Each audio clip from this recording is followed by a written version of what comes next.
સમિત્રોને જય સોમનાથ. ઓમ નમઃ શિવાય. પ્રિય મિત્રો, તમારો દિવસ શુભ રહે, મંગલમ રહે. શુભકામના. હું બિલીમરાથી જોગીભાઈ વ્યાસ આપ સૌનું આપણી જોગેશમાં પુનઃ હાર્દિક સ્વાગત કરું છું. મિત્રો, આજ રોજ જોઈશું આજનું શુભ પંચાંગ. આજે તારીખ છે 12/7/2025 શનિવાર. અષાઢ વદ બીજ તિથિ છે. આજે જયા પાર્વતી વ્રત આજે પરિપૂર્ણ થઈ જાય છે. આજે એનું જાગરણ છે. આજે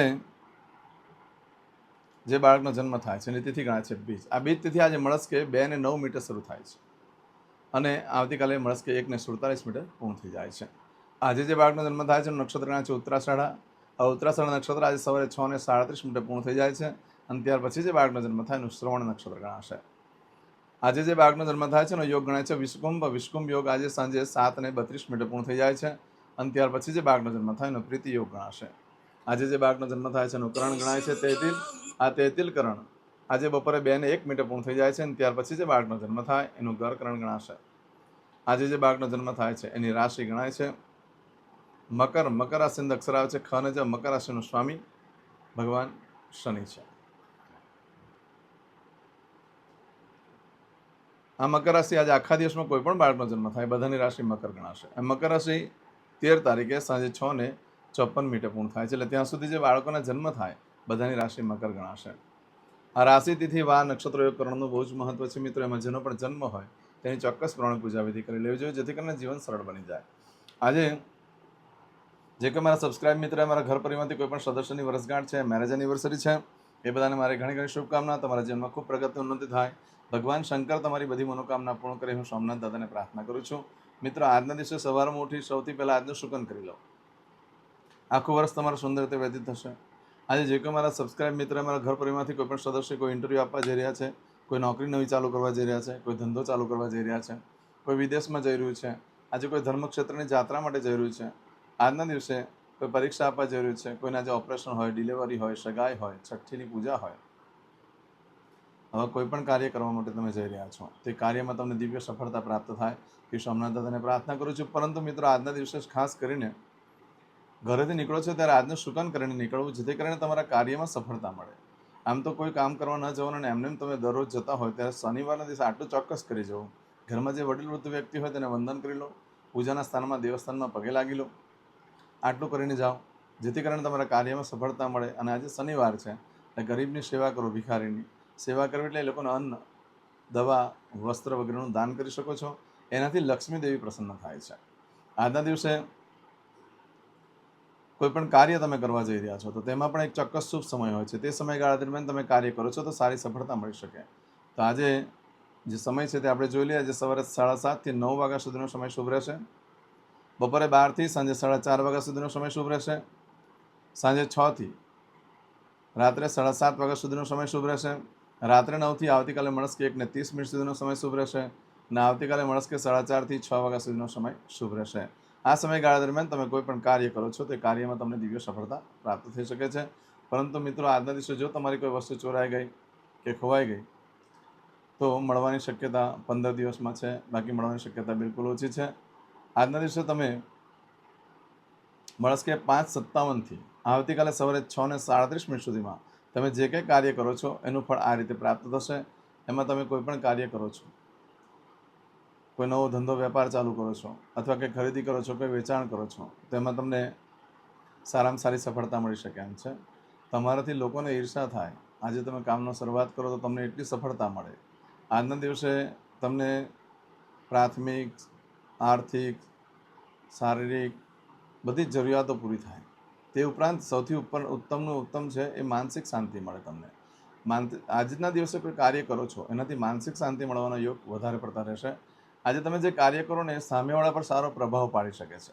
એટલે જે લોકો એડવર્ટાઇઝનું કામ કરતા હોય તે લોકો આજે કરી શકે. આજના દિવસે જે લોકો માર્કેટિંગનું કામ કરતા હોય એ લોકો કરી શકે. કોઈ બીજા પર સારો પ્રભાવ પાડવા માટેનું કાર્ય જે કંઈ હોય એ તમે આજે કરી શકો. ઇન્ટરવ્યૂ વગેરે આપી શકો છો. આજના દિવસે કોઈ પણ કાર્ય કરવા માટે ઉત્તમ દિવસ છે. ખરીદી કરવા માટે પણ, વેચાણ કરવા માટે પણ, શરૂ કરવા માટે પણ આજનો દિવસ ઘણો સારો રહેશે. સોનું, ચાંદી, હીરા, માણેક, મોતી, વસ્ત્રપાત્ર, ધાન્ય, વાહન, મિલકત, પ્રોપર્ટી ખરીદી કરી શકાય છે. આજના દિવસે નવ વસ્ત્ર ધારણ ન કરશો. નવ વસ્ત્ર ધારણ કરવાથી આંખમાં કાણું પણ પડી શકે, આંખમાં કચરું પડી શકે, એના કારણે ડૉક્ટરને મળવા જવું પડે છે. અને આજે નવ વસ્ત્ર ધારણ કરવાથી માનસિક અજાપો પણ રહેતો હોય છે, માટે બને ત્યાં સુધી નવ વસ્ત્ર ધારણ ન કરશો. આવું બધું જે ફળ છે એ આજે તમને મળશે કે 5:57 લઈ આવતીકાલે સવારે 6:37 સુધીમાં તમને મળે. આજે કરશો આજનો સંકલ્પ, ચમચીમાં પાણી લઈ લો. અદ્યતને માસનમ માસોત્તમ પરમ પવિત્ર અષાઢ માસે શુભે કૃષ્ણ પક્ષ દ્વિતીયાયામ મંદવાસન વિત્તાયામ. હવે દરેક જણા પોતાનું સાચું નામ બોલી દો. તમારું ગોત્ર ખબર હોય તો ગોત્ર બોલી દેવાનું.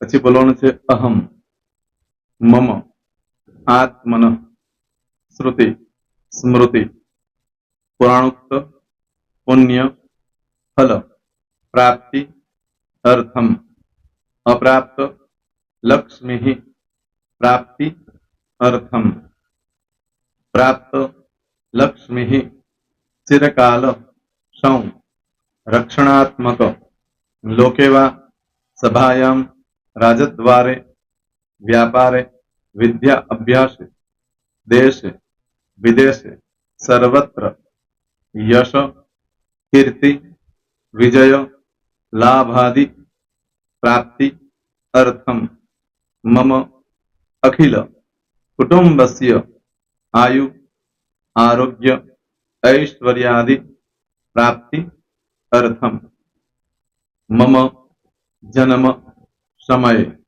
तथा च विप्र, वृंदानां, जन्म, समय, जन्म, कुंडली, मध्ये, स्थित, ग्रहः, गोचर, ग्रहः, महादशा, अंतर्दशा, प्रत्यंतर्दशा, तथा च योग, युति, दृष्टि, मध्ये, शुभ फल, प्राप्ति, अर्थम, भय, रोग, शत्रु, बाधा, दोष, मारण, तारण, मंत्र, तंत्र, अरिष्ट, दोष, पीड़ा, निवृत्ति, अर्थम, भूत, प्रेत, पिशाचादि द्वारा रचित अरिष्ट, दोष, निवृत्ति, अर्थम, मम, सकल,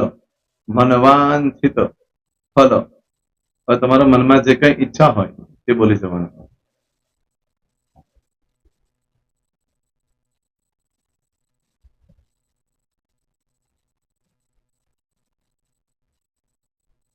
બોલવાનું અનુસારત સકલ મનવાંછિત ફલ પ્રાપ્તિ અર્થમ.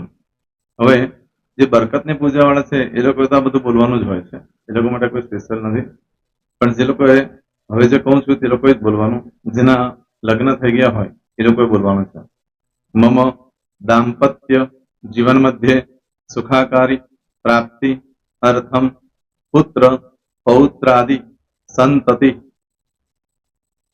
પ્રાપ્તિ અર્થમ. આ સંતાન પ્રાપ્તિ વાળા માટે પણ આવી જાય છે એમાં. દીર્ઘ આયુ આરોગ્ય ઐશ્વર્યાદિ પ્રાપ્તિ અર્થમ. તથા ચ હવે જેના લગ્ન નથી થયા તે લોકોએ બોલવાનું. મમ જટટી વિવાહ યોગ પ્રાપ્તિ અર્થમ વિવાહ પશ્ચાત દાંપત્ય જીવન મધ્યે સુખાકારી પ્રાપ્તિ અર્થમ. હવે જે લોકોને સંતાન પ્રાપ્તિ નથી, જે લોકોને સંતાન પ્રાપ્તિ છે કરવી છે એ લોકોએ બોલવાનું. મમ દાંપત્ય જીવન મધ્યે સુખાકારી પ્રાપ્તિ અર્થમ તથા ચ દીર્ઘ આયુ આરોગ્ય ऐश्वर्यादि समन्वित संतति सुख प्राप्ति अर्थम. હવે જે અભ્યાસ કરી રહ્યા છો છોકરા વિદ્યાર્થીઓ છે તે લોકોએ બોલવાનું છે. મમ વિદ્યા અભ્યાસ મધ્યે ઉત્તરો ઉત્તર પ્રગતિ ઉન્નતિ સાનુકૂલતા પૂર્વક દિવ્ય સફળતા પ્રાપ્તિ અર્થમ. હવે જે લોકો વિદેશમાં જવા માંગતા હોય કે શીપમાં જવા માંગતા હોય, મતલબ ભારત દેશની બહાર જઈને ધંધો વેપાર કરવા માંગતા હોય એ લોકોએ, અથવા વિદેશ જવા માંગતા હોય કાયમ માટે, એ લોકોએ બોલવાનું છે. મમ જટટી વિદેશ ગમન યોગ પ્રાપ્તિ અર્થમ વિદેશ ગમન કાર્ય મધ્યે સાનુકૂળતા પૂર્વક દિવ્ય સફળતા પ્રાપ્તિ અર્થમ. હવે આરોગ્ય વાળા બોલવાનું છે, જેને આરોગ્યની પૂજા આપેલી હોય એ લોકોને. એમ તો દરેક જણા જ બોલવાનું. બોલો, મમ આયુ આરોગ્ય ઐશ્વર્યાદિ પ્રાપ્તિ અર્થમ.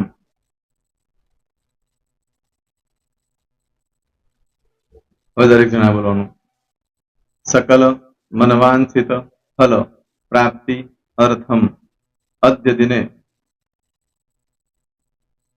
પ્રધાન દેવતાનામ નિત્ય દિન અનુસાર્થ પૂજન અર્ચન કર્મણિ અહમ કરીશ્યે.